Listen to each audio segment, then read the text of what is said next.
Hello दोस्तों, आज इस वीडियो में हम कुछ खास तरह के हिंदी वाक्यों को अंग्रेजी में अनुवाद करना सीखने वाले हैं। जैसे कि सबसे पहला वाक्य है, मैं कभी झूठ नहीं बोलूंगा। इसी प्रकार का दूसरा वाक्य है, तुम कभी हार नहीं मानोगे। तो इस तरह के हिंदी वाक्यों का इस वीडियो में हम अंग्रेजी में अनुवाद करना सीखने वाले हैं। तो शुरुआत हम सबसे पहले वाक्य से करते हैं। पहले वाक्य में लिखा गया है, मैं कभी झूठ नहीं बोलूंगा। देखो, क्योंकि यहाँ पर बोलूंगा लिखा गया है, यानी कि कोई एक ऐसी क्रिया जो कि भविष्य में होने वाली है, तो इसलिए हम यहाँ पर विल या फिर सेल शब्द का प्रयोग करेंगे। ठीक है, तो देखो यहाँ पर मैं लिखा गया है, तो मैं का अंग्रेजी में मतलब होता है आई, तो हमने यहाँ पर आई लिखा।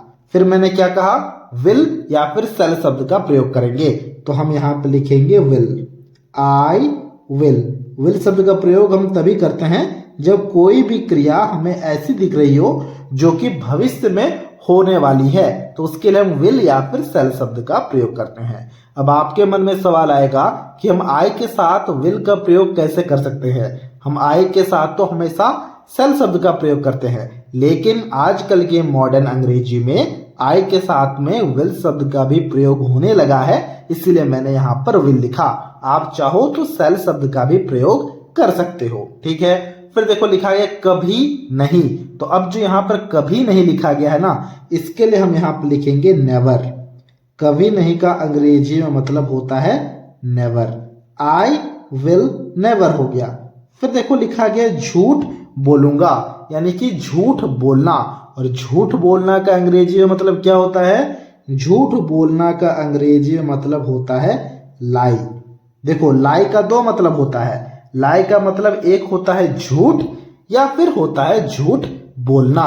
तो हमने यहाँ पर झूठ बोलना के लिए लाई लिखा है। ठीक है, ये क्या हो गया? ये बन गया है आई विल नेवर लाई, मतलब मैं कभी झूठ नहीं बोलूंगा। ठीक है, इसी प्रकार से अगले वाक्य को भी हम ट्रांसलेट करते हैं। देखो, अगले वाक्य में लिखा गया है, तुम कभी हार नहीं मानोगे। तो तुम के लिए क्या लिखेंगे? तुम के लिए हम लिखेंगे यहाँ पर यू, तो हमने यहाँ पर यू लिखा। अब यहाँ पर देखो लिखा गया मानोगे। सिर्फ इस शब्द को देखो, मानोगे लिखा गया है। ठीक है, जो कि ऐसी क्रिया है जो भविष्य में होने वाली है, यही पता चल रहा है मानोगे देखने से। ठीक है, तो इसीलिए हम यहाँ पर फटाफट से यू के बाद विल लगा देंगे। क्या ये बात आप समझ पा रहे हो? बिल्कुल समझ पा रहे होगे। ठीक है, फिर देखो लिखा है कभी नहीं। यहाँ पर भी कभी नहीं है, तो कभी नहीं का अंग्रेजी में मतलब क्या होता है? कभी नहीं का अंग्रेजी में मतलब होता है नेवर। यू विल नेवर, मतलब तुम कभी नहीं। क्या कभी नहीं? ना हार मानोगे। और हार मानना का अंग्रेजी में मतलब होता है गिव अप। तो हम यहाँ पे लिखेंगे गिव अप। गिव अप का मतलब होता है हार मानना, लेकिन हमने यहाँ पर पहले ही विल लिख लिया है, तो ये हार मानोगे हो गया। तो इसका ट्रांसलेशन क्या हो गया? ये हो गया you will never give up, मतलब तुम कभी हार नहीं मानोगे। ठीक है, इसी प्रकार से अगले वाक्य को देखना। अगले वाक्य में लिखा गया है, हम कभी लड़ाई नहीं करेंगे। तो हम लिखा गया है, तो हम के लिए यहाँ पर लिखेंगे वी। अब यहाँ पर भी समझने वाली बात है। देखो, करेंगे लिखा गया है, यानी कि विल या फिर सेल का प्रयोग होगा, तो हम वी के साथ में भी विल शब्द का प्रयोग कर सकते हैं। आप चाहो तो सेल भी लिख सकते हो, लेकिन आजकल के मॉडर्न अंग्रेजी में आई और वी के साथ में भी विल शब्द का प्रयोग होने लगा है, इसलिए हमने यहाँ पर विल लिखा। फिर कभी नहीं के लिए लिखना होगा। कभी नहीं का अंग्रेजी मतलब क्या होता है? हमने काफी बार लिख लिया है, वो होता है नेवर। तो हमने यहाँ पर लिखा नेवर। वी विल नेवर, मतलब हम कभी नहीं। क्या कभी नहीं? ना लड़ाई करेंगे। और लड़ाई करना का अंग्रेजी में मतलब होता है फाइट। तो हमने यहाँ पे लिखा फाइट, FIGHT। फाइट का मतलब होता है लड़ाई करना। क्योंकि विल लिखा गया है, तो विल का मतलब यहाँ पर बैठ गया और ये हो गया लड़ाई करेंगे। ठीक है, तो क्या बन गया? वी, मतलब हम के लिए हमने वी लिखा, कभी नहीं के लिए हमने नेवर लिखा, और विल फाइट मतलब लड़ाई करेंगे। तो ये बन गया वी विल नेवर फाइट, मतलब हम कभी लड़ाई नहीं करेंगे। बात समझ रहे हो? बिल्कुल समझ पा रहे होगे। फिर देखो यहाँ पर लिखा गया है वे कभी स्कूल नहीं छोड़ेंगे। अब वे हो या फिर वे लोग हो, हम हमेशा दे शब्द का प्रयोग करते हैं, तो हमने यहाँ पर दे लिखा, ठीक है। और दे के साथ में भी विल लगता है, तो हमने यहाँ पर विल लगा दिया। अब फटाफट से हमने विल कैसे लगाया, क्योंकि हमने यहाँ पर देखा सिर्फ और सिर्फ इस शब्द को यहाँ पर लिखा गया छोड़ेंगे, यानी कि कोई एक ऐसी क्रिया है जो भविष्य में होने वाली है, इसलिए फटाफट से हमने विल लिखा। फिर कभी नहीं, तो इसके लिए क्या लिखना होगा, नेवर, तो हमने यहाँ पर नेवर लिखा। दे विल नेवर, मतलब वे कभी नहीं, क्या कभी नहीं, स्कूल छोड़ेंगे।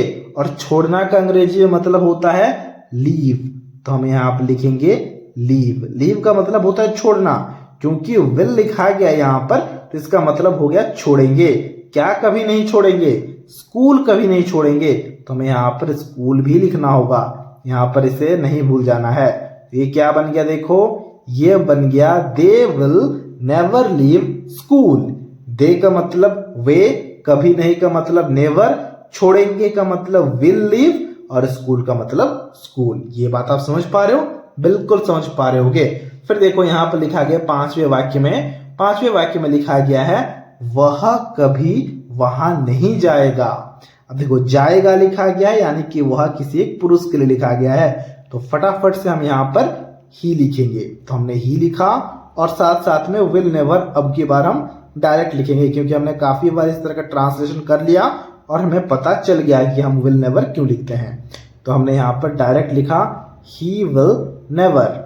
फिर देखो जाएगा, जाएगा यानी कि जाना, और जाना का अंग्रेजी में मतलब होता है गो, तो हमने यहाँ पर गो लिखा। ही विल नेवर गो, मतलब वह कभी नहीं जाएगा। कहाँ कभी नहीं जाएगा, ना वहां कभी नहीं जाएगा।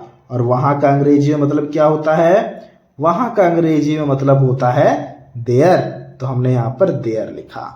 ही विल नेवर गो देयर, मतलब वह कभी वहां नहीं जाएगा, या फिर वह वहां कभी नहीं जाएगा, आप जैसे भी पढ़ सकते हो। उसका अंग्रेजी में अनुवाद हो गया he will never go there. इसी प्रकार से यहाँ पर अगले वाक्य को देखना। अगले वाक्य में लिखा गया है मैं कभी नहीं लड़ूंगा।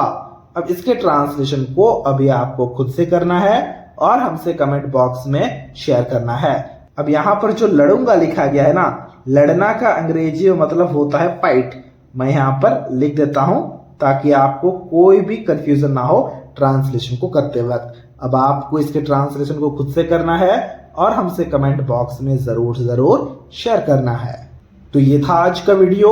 अगर आपको ये वीडियो अच्छा लगा है तो इस वीडियो को एक लाइक जरूर से जरूर कर देना, और कुछ इसी प्रकार के वीडियोस को देखने के लिए आप हमारे चैनल को भी सब्सक्राइब कर सकते हो।